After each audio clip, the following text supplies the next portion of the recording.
민주당이 이재명 전 경기지사를 인천 계양을 국회의원 보궐선거에 전략 공천했습니다.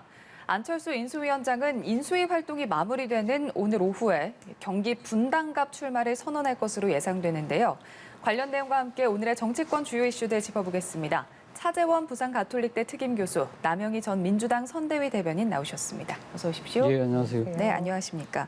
자, 민주당 비대위가 대선 후보였던 이재명 전 경기지사를 국회의원 보궐선거 계양을 후보로 의결했습니다.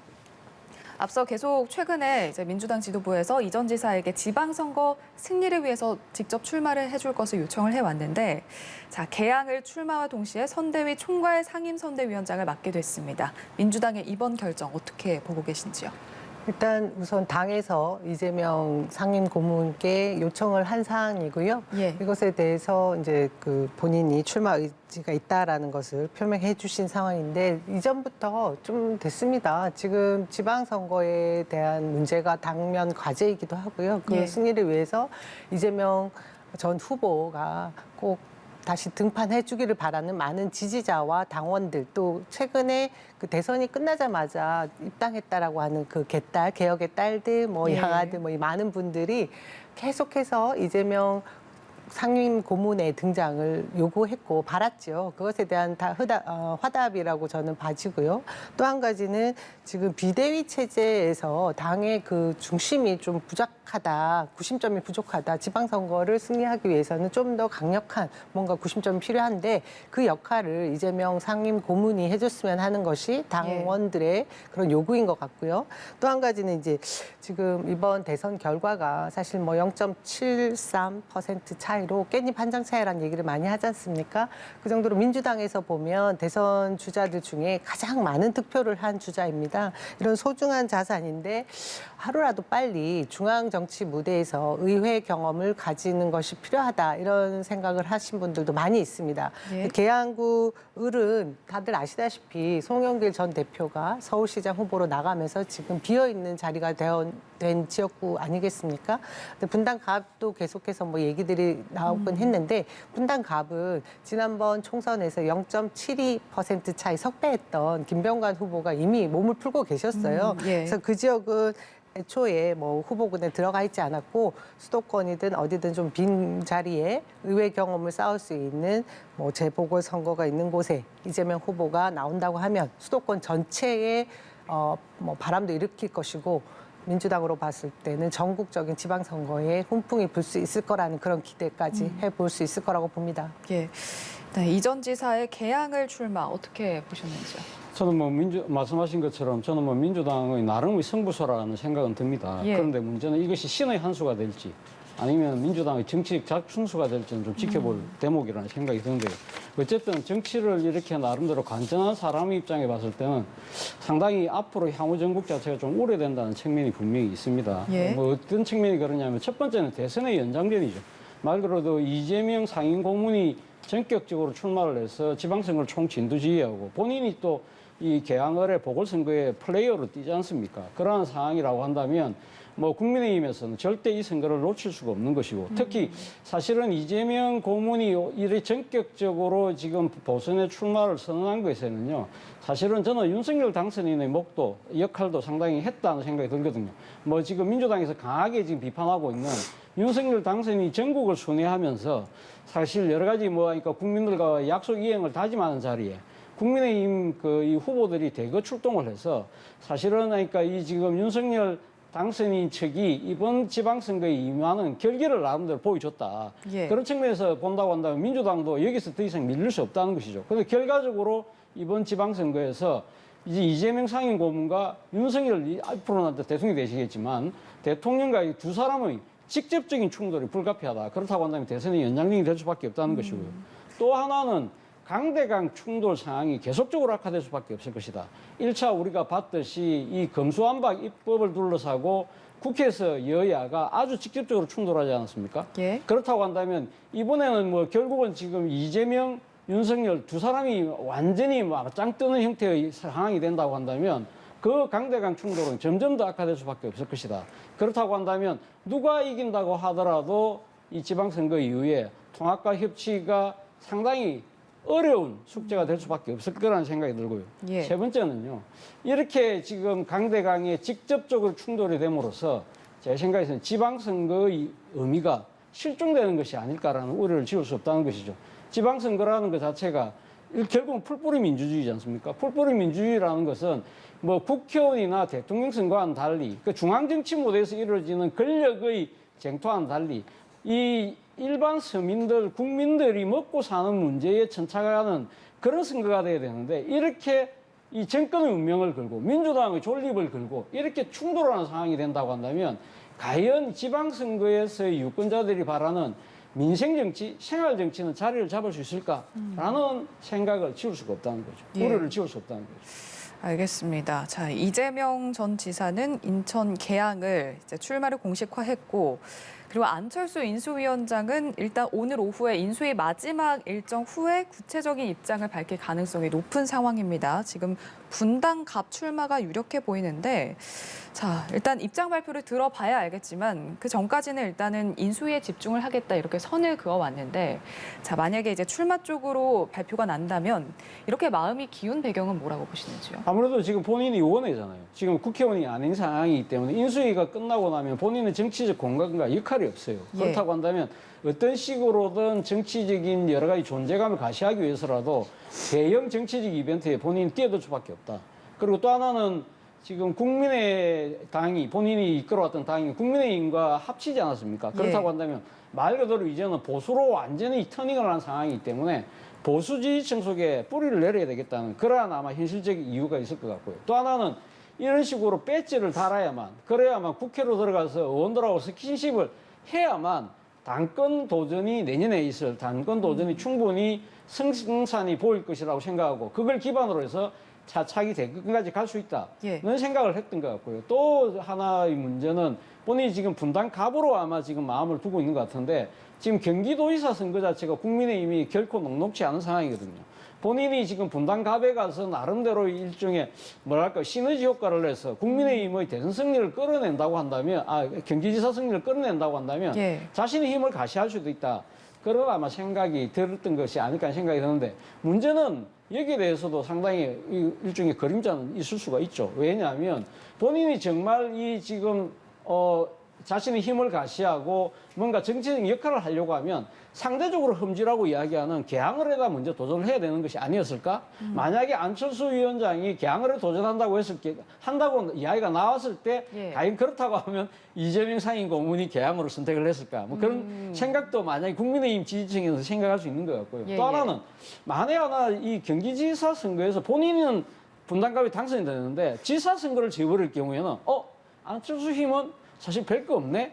라는 또 그런 이 나름대로 이 정치적 폭풍을 맞이할 수가 있기 때문에 모르겠습니다. 그러니까 도전이면서도 나름대로 상당한 리스크가 있는 그러한 상황인 것 같습니다. 지금 말씀하신 것처럼 이재명 전 지사도 그렇고 안철수 위원장도 그렇고 일단 당선이 되면은 일단 본격적으로 뭐 당내 뭐 세력의 이동이랄까요? 변동은 있을 것 같은데 이제 문제가 만에 하나 떨어졌을 때 좀 치명타 아닙니까? 그럴 수 있을 것 같습니다. 조금 전에 차 교수님 말씀하셨는데요. 특히나 안철수 후보의 경우에는 예. 사실상 국민의힘과 공동정부를 내세우면서 단일화하면서 지금 국민의힘으로 국민의당이 합당을 한 상태 아니겠습니까? 예, 예. 그런데 이후에 보면 어떤 추천 인사도 단 한 명 입각되지 않은 상황. 그래서 뭐 하루 정도 인수위를 박차고 나간 일도 있습니다. 그러면서 사실 안철수 지금 인수위원장의 입지가 굉장히 국민의힘 내부에서 힘을 쓸 수 없을 정도로 입지가 좁아진 상태이라서 저는 이번 재보궐선거가 어떤 일정 마지막 그 돌파구가 될 수 있는 상황 그리고 뭐 이 재보궐선거에 도전을 해서 경기도 선거까지 전부 다 뭐 견인해 낸다고 하면 예. 당권까지 바라볼 수 있는 상황이 되겠지만 지금 한 가지 우려스러운 게 있어요.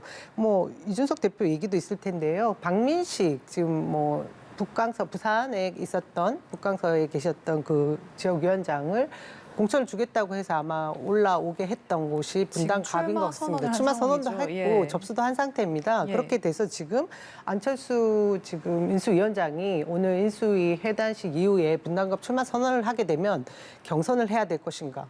아니면 뭐 거기에 그 전략 공천은 아닌 거거든요. 이미 당에서는 후보를 내겠다라고 얘기한 부분이 있기 때문에 예. 그럼 단수 공천으로 갈 것인가? 이런 문제가 좀 있는 것 같아요. 그래서 이후에도 조금 더 뭐 복잡한 그런 과정들을 거쳐야 될 것 같고요.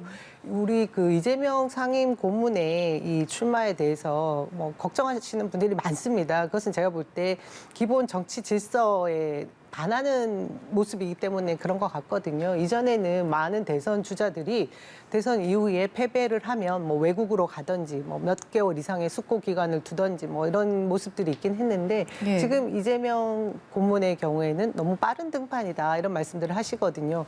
그리고 그거와 더불어 지방선거가 사실은 뭐 이 허니문 기간에 일어나는 국민의당에서 볼 때는 굉장히 컨벤션 효과를 누릴 수 있는 지방선거 승리를 할 수 있다, 장담할 수 있는 그런 선거를 앞두고 책임까지 다 져야 되는 모습을 가지지 않겠느냐 하는 걱정들이 있는 것이죠.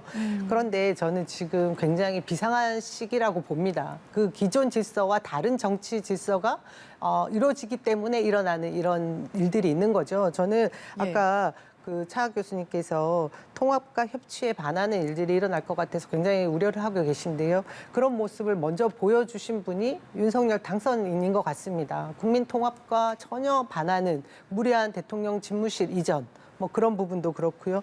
이런 국가 안보에 위협이 될 수 있는 일에도 민심은 지금 그렇게 움직이지 않지 않습니까? 그리고 또 뭐 이 인선에 있어서 내각 부분에 아는 사람, 가까운 사람들로 인선을 하다 보니까 무리한 인사들이 계속해서 지금 흠결 많은 인사들로 지금 청문회를 계속 이뤄가야 되는 과정들이 제가 볼 때는 민심 이반의 과정이 굉장히 크다고 보거든요.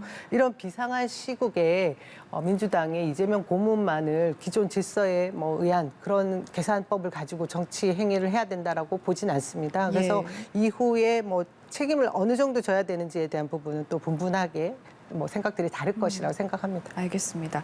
자, 그럼 안철수 인수위원장이 이제 출마를 선언하게 되면 과연 이제 전략 공천으로 갈 것이냐, 아니면 경선을 할 것이냐. 네. 이것도 참 궁금한 부분인데, 일단 이준석 대표는 이제 당내에서 일단 경쟁력을 판단을 해서 다른 후보와 비교를 했을 때 이건 뭐 경선 없어도 되겠다 싶으면 이제 단수 공천 얘기까지 나왔거든요. 저는 뭐 안철수 그러니까 위원장이 아마 분당갑 후보로 되는 데는 큰 문제는 없을 거라는 생각이 들어요. 두 가지 측면인데요. 예. 일단 윤석열 당선인 측에서 안철수 위원장의 출마를 권유했다는 이야기가 있습니다. 그러니까 장제원 당선인 비서실장하고 만남을 계기로 해서 안철수 위원장이 적극적으로 출마를 검토했다는 이야기가 들리는 만큼 예. 그렇다고 한다면 앞서 말씀하신 것처럼 지금 분당갑에는 박민식 전 의원이 물론 부산에서 지역구 활동을 쭉 했습니다만 지금 본인이 분당갑 출마 선언을 했지만 이 지금 박민식 전 의원이 윤 당선인 특별 보좌역입니다. 그렇다고 한다면 소위 말해서 윤심이 안철수 위원장에게 쏠려 있다고 한다면 네. 본인이 아마 저는 드랍할 가능성이 있다. 만약에 서서 드랍하지 않는다 하더라도 만약에 지금 그 두 사람이 경선을 한다고 했을 경우에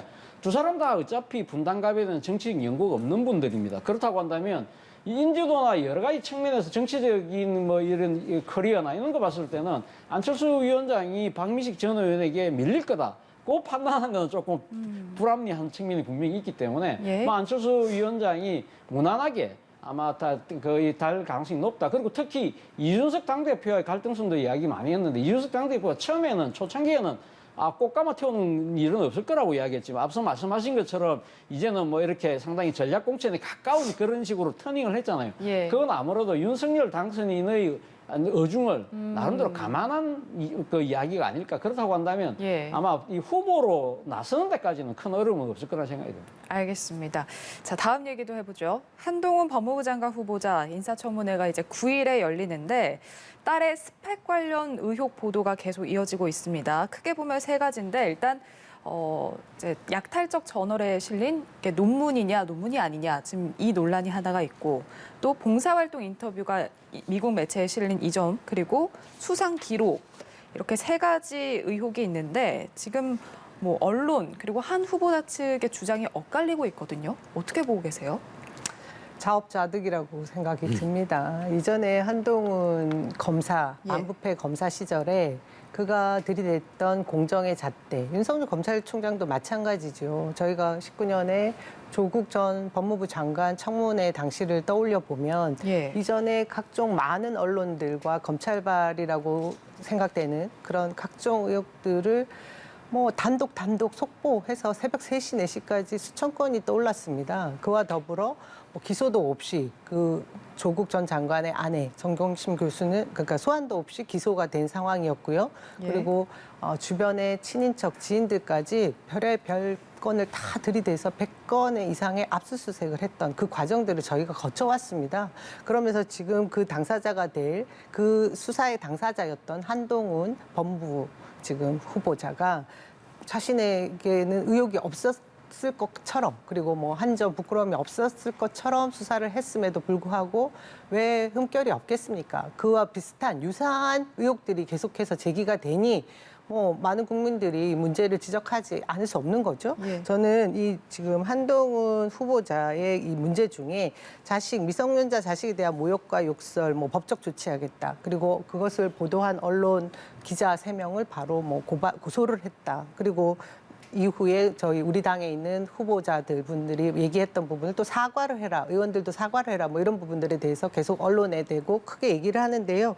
이 부분이 굉장히 왜 자신의 일은 진짜 뭐 아무 흠결이 없는 것이라고 너무 당당하게 주장하는 부분이라고 하는 생각 때문에 전 국민들의 민심을 같이 얻지 못할 것 같습니다. 저희가 인사청문회는 법정에서 이루어지는 것이 아니라 예. 국회에서 그 자료를 놓고 청문회를 통해서 이루어져야 되는데 지금 한동훈 후보자는 계속해서 고소고발을 하면서 법정에서 마치 이 자신의 인사청문회가 이루어질 것처럼 착각을 하는 것 같거든요. 저도 지금 해당되는 의혹들에 대해서 말하기가 굉장히 조심스럽습니다. 그 정도로 조그만 사안에도 다 법을 잘 아는 분이니까 법적으로 조치를 하겠다라고 으름장을 놓고 있는데요. 하나씩 네. 따져보면 우선 제일 문제가 됐던 것이 지금 고1인 학생이 2달간 뭐 한 10편에 가까이 5편 이상에 가까운 뭐 에세이 형식의 논문이라고는 하더라고요. 그런 것을 게재한 부분을 뭐 인터넷 뭐 언론사라고 하기에는 아주 미약한 그런 뭐 블로그 매체 정도 되는 곳에 돈을 내서 자기 스스로 기록한 글들을 게재한 부분으로 스펙을 쌓았다라는 모습들을 본 거죠. 예. 그리고 또 한 가지는 뭐 노트북을 뭐 봉사단체의 이름을 걸고 다른 제3자에 기부하게 했던 상황들을 본인이 그 매체와 인터뷰 과정에서 어머니 찬스를 쓴 것 같은 얘기를 했습니다. 뭐 이런 부분들이 또 있고요. 예. 그다음에 이 봉사 시간에 관한 부분, 그리고 상장에 대한 부분, 이런 부분들이 저희가 지난번 아까도 말씀드린 것처럼 조국 전 장관, 법무부 장관 임명 당시에 다 거쳤던 부분들인데 그와 흡사한 부모 찬스가 없이 일어날 수 있는 이 스펙이라는 게 가능할까라는 것인데 지금 한동훈 후보자는 우리는 컨설팅 회사도 이용하지 않았고 뭐 허위 스펙이 없다라고 계속 강변을 하고 있습니다. 근데 그 당시를 떠올려 보면요.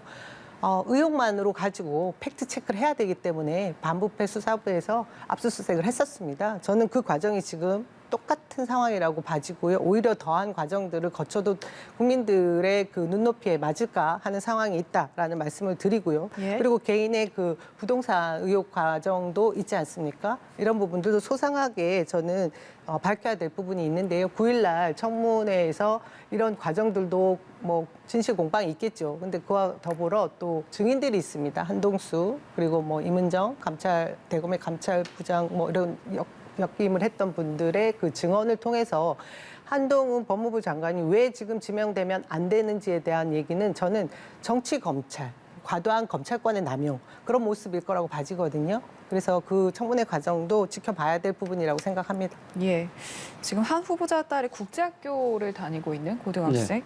자, 외국 대학을 준비하고 있는데 자, 조국 전 장관 사례와 말씀하신 것처럼 비교하는 목소리가 나오고 있습니다. 어떻게 예, 보세요? 앞서 우리 남 위원장 말씀하신 것처럼 어떻게 보면 예. 한동훈 후보자의 자업자득인 측면이 분명히 있죠. 어떻게 예. 보면 민주당 입장에서는 받은 만큼 돌려주겠다는 입장이 확고한 것 같아요. 그리고 특히 지금 한동훈 후보자의 지금 그 자녀가 아마 지금 고등학생인 것 같아요. 고등학생인데 이제 지금 입시를 아마 외국에 아마 대학에 가려고 입시를 아마 열심히 준비하는 과정에서 외국 대학 같은 경우는 말 그대로 스펙 자체가 상당히 중요하니까 예. 열심히 아마 나름대로 스펙을 쌓고 있는데 그 스펙 쌓는 데 있어서 여러 가지 이제 의혹들이 제기되는 부분이 조국 전 장관의 자녀들하고 상당히 좀 닮은 꼴이 되고 있다는 거죠. 예를 들면 뭐 지금 사회봉사 예. 관련해서 예를 들면 뭐 지금 본인이 사회봉사한 곳에다가 자신 엄마가 아는 지인이 근무하고 있는 회사의 중고 컴퓨터를 해서 기부를 했는데 그거 자체가 상당히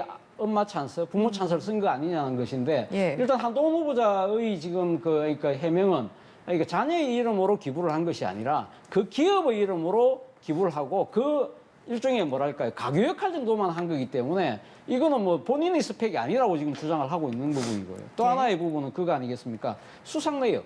그러니까 이 서울시장과 인천시장의 그 상을 받았다는 그 외신과의 뭐 언론 인터뷰에 아마 있는 장면이 나온 것 같은데 예. 처음에 서울시와 이 인천시에서는 아마 국회 회신하기로는 상 준 적이 없다고 했는데 지금 서울시 같은 경우는 알고 보니까 수상자 명단이 누락이 됐더라. 준 거 실무적으로 맞다. 누락이 됐다. 그런 예. 이야기를 하고 있고 인천 같은 경우도 인천시장이 직접 나서서 준 적이 없다고 했지만 알고 보니까 인천시 산하단체장이 줬더라.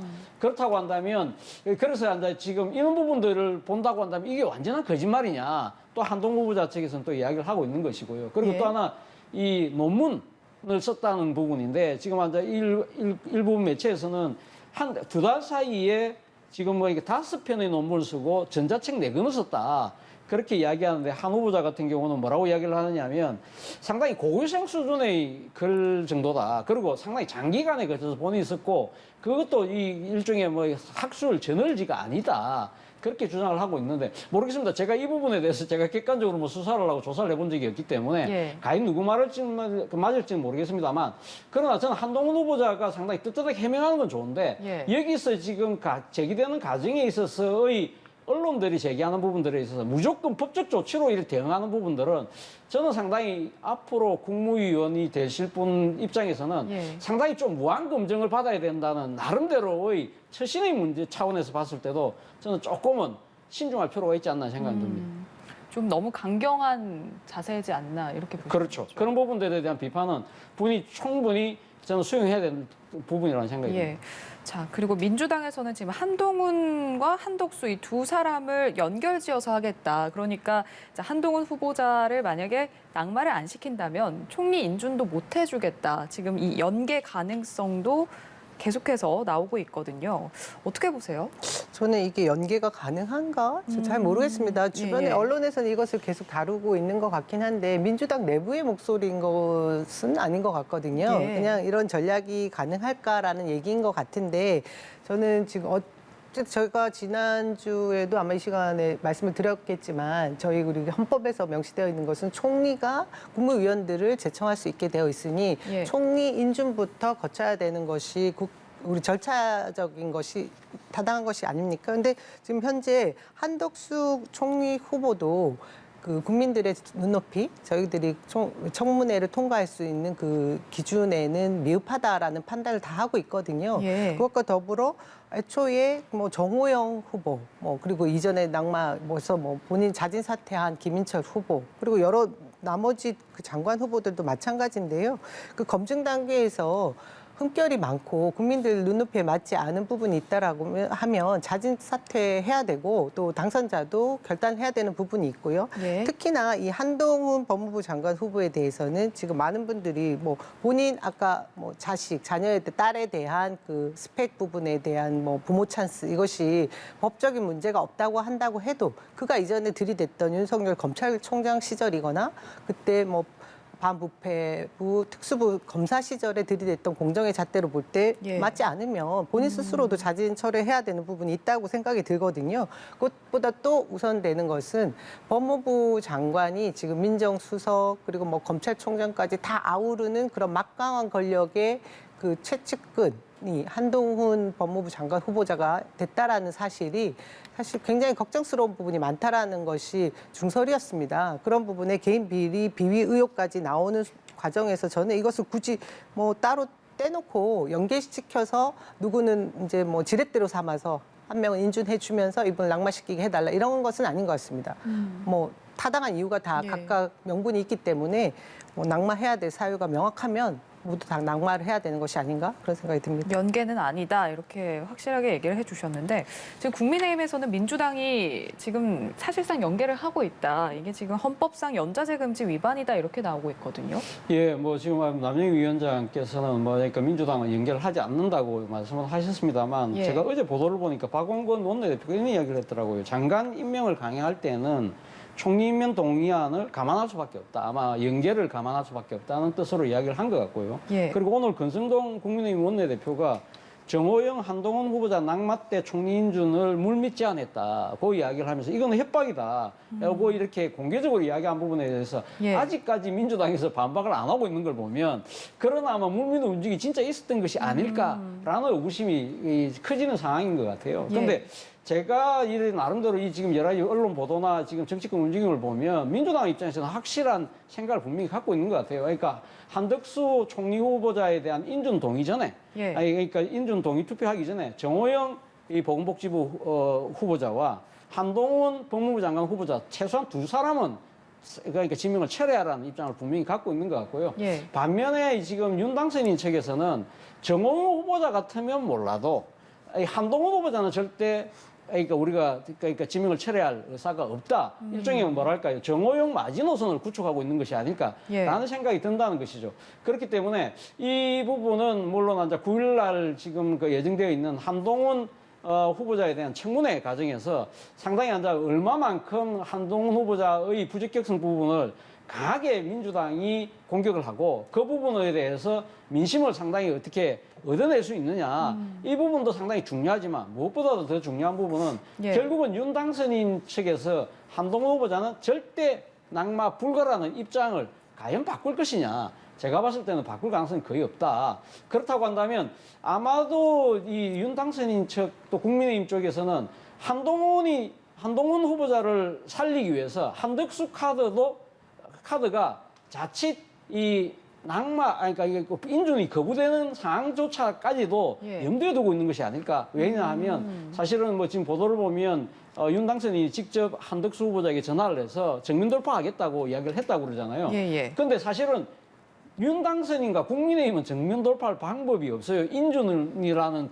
관측 그 측면에서 그렇죠. 보면 예. 그거는 지금 인준 투표권, 그러니까 국회 과반 동의를 받아야 되는데 지금 민주당이 지금 절대 과반 의석을 갖고 있는 상황에서 민주당이 찬성을 하지 않는다고 한다면 어떻게 정면 돌파할 방법이 없죠. 아마 제가 생각했을 때 그 정면 돌파라는 부분은 예. 한덕수 후보자를 만약에 낙마시켰을 경우에, 그러니까 인준을 거부했을 경우에 민심을 어떻게 우리가 업고 뭐 지방선거라든지 이런 식으로 해서 나름대로의 그 공격을, 정치적인 공격을 해서 유리한 국면으로 끌어가겠다는 그러한 의지의 표현이 아니었을까? 그렇기 때문에 제가 생각했을 때는 아마 한동훈 후보자에 대한 생각 자체가 바뀌지 않을 거라고 한다면 예. 이러한 강대강 이 대결 국면은 앞으로 더 계속되고 더 커지고 심화될 수밖에 없을 거라는 생각도 듭니다. 알겠습니다. 한덕수 총리 인준 통과가 불투명해질 가능성도 그만큼 점점 높아지고 있는 것 같습니다. 자, 그리고 지난해 여야가 원구성에서 합의했던 내용, 그러니까 21대 국회에서 법사위원장 상반기는 민주당이 맡고 하반기는 국민의힘이 맡는다였는데, 자, 이제 다음 달 후반기 원구성이 시작됐는데 민주당이 법사위원장을 국민의힘이 맡기로 합의는 했지만 다시 논의하겠다 이런 입장을 들고 나왔습니다. 왜 이렇게 나왔을까요? 우선은 저희가 뭐 언론에서는 검수완박이라는 표현을 쓰는데요. 검찰개혁법이죠. 검찰의 정상화 법안에 그 수사권, 기소권 분리를 위한 법안에 합의를 해서 지금 예. 뭐 본회의 통과도 시켰고 국무회의에서 공포를 한 상황입니다. 이후에 계속해서 후속 법안들이 만들어져야 되는 부분을 사법개혁특별위원회를 구성을 한 이후에 그 세부안들까지 만들어가면서 이야기를 하자, 논의를 하자 이렇게 되어 있는 거 아니겠습니까? 예. 그 사개특위에서 중수청이라고 하는 한국형 FBI를 신설을 하게 되면 그것이 만들어진 이후에 1년 6개월 내에 그것이 이제 절차적으로 다 구성된 이후에 수사권과 기소권, 검찰의 수사권, 기소권이 완전히 분리되어서 폐지된다라는 것이 지금 이 검찰의 정상화법의 수립 과정이거든요. 예. 근데 이런 과정을 생각해 보면 뭐 대통령이 또 제가 해주지 않으면 안 되는 부분들이 있는데 윤석열 당선인이 당선되고 나면 이후의 절차들이 쉽게 통과되기 어려울 거라는 건 누구나 예상하지 않습니까? 그래서 저희가 기초안에 대한 합의안, 중재안에 대해서 문재인 대통령 퇴임 전에 마지막 국무회에 통과시키고자 노력을 했던 부분도 다 알고 계실 겁니다. 네. 그런 과정에서 두고 보면 저희가 이 상임위 구성을 애초에 놓을 때 민주당이 180석에 가까운 그 의석을 차지하면서 원래 국회법에는 다수 의석을 가진 그 의회 당이 모두 상임위원장 자리를 다 차지하게 되어 있지 않습니까? 네. 그런데 전체의 그 상임위원회를 민주당이 할 수밖에 없는 상황을 논의하고 중재하던 과정에 이 얘기가 나온 거였습니다. 특히나 국민의힘에서는 법사위만큼은 우리가 뺏길 수 없다라는 게 굉장히 심한 저항이었습니다. 예. 그 정도로 지금 국회에서 바라보고 있는 검찰권, 경찰권 이런 사법개혁, 형사사법 시스템에 대한 부분을 심각하게 보고 있다라는 것이죠. 이런 법률을 개정하는 부분에 있어서 법사위 위원장이라는 자리가 굉장히 중요한 것이고요. 예. 그 과정에서 논의를 하면서 저희가 모든 상임위원장을 독식할 때는 또 독식한다라는 비판에 직면하기 때문에 적당히 합의를 보면서 나누면서 하반기에는 그러면 일정 부분 이렇게 나누자라고 얘기하는 부분에 야당에게 법사위를 주자는 것이었습니다. 근데 예. 지금 국민의힘이 야당이 된 것이 아니라 또 민주당이 야당이 됐습니다. 이 부분은 다시 합의를 할 부분이 분명히 있다. 그런 생각이 들죠. 자, 그러니까 하반기에도 검수완박, 보안 입법, 중수청 등등 지금 이런 부분에 있어서 많은 논쟁이 있을 테니까 어쨌든 이걸 좀 쥐고 가야 된다. 지금 이런 의미로 해석을 해주셨는데 지금 국민의힘에서는 사실상 신의를 저버린 행위다, 약속 파기다. 지금 이런 입장이거든요. 저는 이 대목에 대해서는 저는 민주당이 강하게 좀 비판을 좀 받아야 된다는 생각이 듭니다. 왜냐하면 앞서 말씀하신 것처럼 지난해죠. 지난해 그때 의원 구성을 다시 하면서 그때 합의를 할 때 지금 그러니까 하반기에는 국민의힘이 법사위원장을 맡는다고 명시를 했거든요. 그때 그러면 지금 민주당의 논리대로 한다고 한다면 그러면 그때 당시 그러니까 올해 그럼 대선에서 본인들이 무조건 20년 집권론에 기반해서 무조건 우리가 여당이 될 거기 때문에 당연히 야당은 그러면 국민의힘일 거야. 그렇게 생각해서 했을까요? 그건 아닐 거거든요. 그렇다고 한다면 상당히 논리적으로 상당히 모순이 있는 것이고요. 예. 또 하나는 제가 생각할 때는 지금 이제 그러니까 이 민주당이 지금 이 법사위원장을 가져야 되는데 야당으로서 견제 기능을 가진다고 하는 것인데요. 사실은 지금 야당으로서 견제 기능은 민주당이 지금 완벽한 견제 기능을 갖고 있습니다. 앞서도 제가 말씀드렸지만 지금 원내 의석이 절대 가방을 갖고 있기 때문에 예. 이 법을 승하하는 각 해당 상임위에서 압도적인 가방을 갖고 있잖아요. 거기서 민주당이 동의를 하지 않으면요. 아예 법사위 자체에 올라오지를 못해요. 그렇다고 한다면 그 견제권이라는 건 지금 현재 갖고 있는 의석수만으로 충분히 견제가 가능하다는 것이고 또 하나는 2020년에 그 4월 달에 선거가 끝나고 난 뒤에 압승을 하고 난 뒤에 그때 21대 국회 원구성을 할 때 그때 민주당이 뭐라고 했습니까? 그때 야당인 국민의힘 달라고 할 때 안 된다. 절대 법사위는 야당 못 준다고 하면서 독식을 했거든요. 그 독식에 대한 비판이 워낙 강하니까 예. 1년 뒤에 지난해 이맘때쯤 그때 그러면 다음에 하반기 때는 국민의힘에 주겠다고 나름대로의 정치적인 양보사로 했던 것이기 때문에 이런 모든 걸 종합적으로 고려해 볼 때는 민주당이 상당히 정치적 명분과 솔직히 실리도 저는 별로 없을 거라는 생각이 듭니다.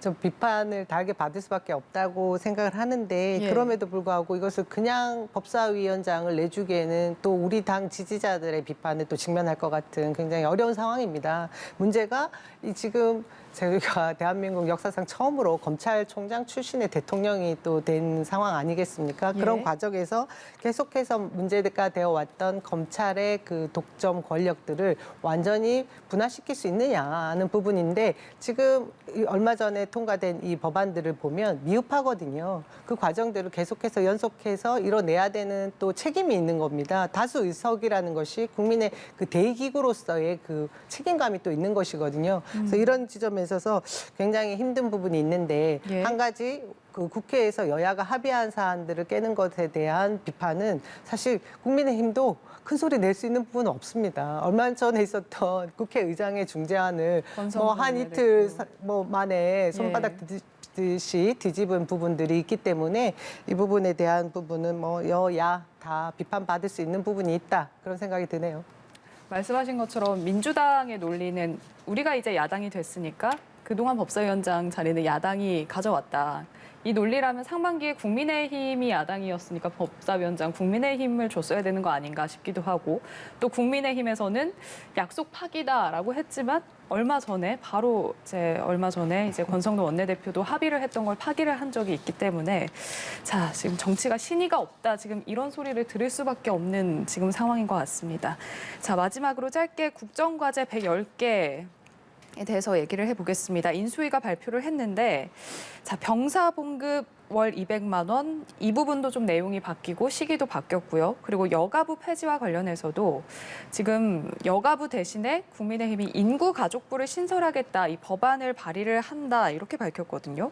젠더 표심에 너무 흔들리는 거 아니냐 이런 지적도 나오고 있습니다. 결국 그렇습니다. 제가 생각했을 때는 한 줄 공약이라는 나름대로의 그런 선거 기법을 통해서 예. 이 시선을 모으고 하는 데는 상당히 도움이 되고 그런 측면은 있었습니다. 또 그걸 바라는 지지층들로부터 강력한 지지를 끌어내는 데는 상당히 도움이 됐을지 모르지만, 그런 모든 공약 자체를 한 줄짜리로 압축할 수 있는 그런 상황 자체가 상황이 그렇게 단순하지 않거든요. 여러 가지 상당히 고려해야 될 요소들이 많은데, 결국은 그러니까 한 줄 공약 자체가 졸속 공약이었다는 것이고요. 그렇다고 한다면 그러면 그 대안 자체는 그럼 이런 식으로 적석 대안이 아니라 예. 상당히 이것도 좀 시간을 두고 할 필요가 있다. 예를 들면 그러면 지금 인구가족부로 만약 여가부를 폐지하고 인구가족부를 만든다고 했을 때 그것이 과연 실현 가능할 것인가? 지금 민주당을 어떻게 설득을 해서 이 정부 조직법을 그러니까 이 지금 지지를 끌어낼 것인가? 또 하나는 이러한 인구가족부라는 것 자체가 지금 물론 이제 이 저출생 고령화 사회이기 때문에 상당히 인구 문제가 심각하니까 이걸 갖다가 담당하는 부서를 둬야 되겠다고 생각은 하겠지만, 이러한 접근 자체가 과연 시대적 요구와 얼마만큼 부합하느냐, 이런 부분을 충분히 따지고 이야기해야 되는데 이 지금 한 줄 공약 때와 마찬가지로 너무 대안도 적석으로 내고 있는 것이 아닐까. 예. 그러한 부분들이 저는 자칫 스스로 국정의 발목을 올가면은 자충수가 될 수 있다는 생각도 듭니다. 알겠습니다. 자, 여기까지 듣도록 하겠습니다. 차재원 부산 가톨릭대 특임 교수, 남영희 전 민주당 선대위 대변인과 함께했습니다. 고맙습니다.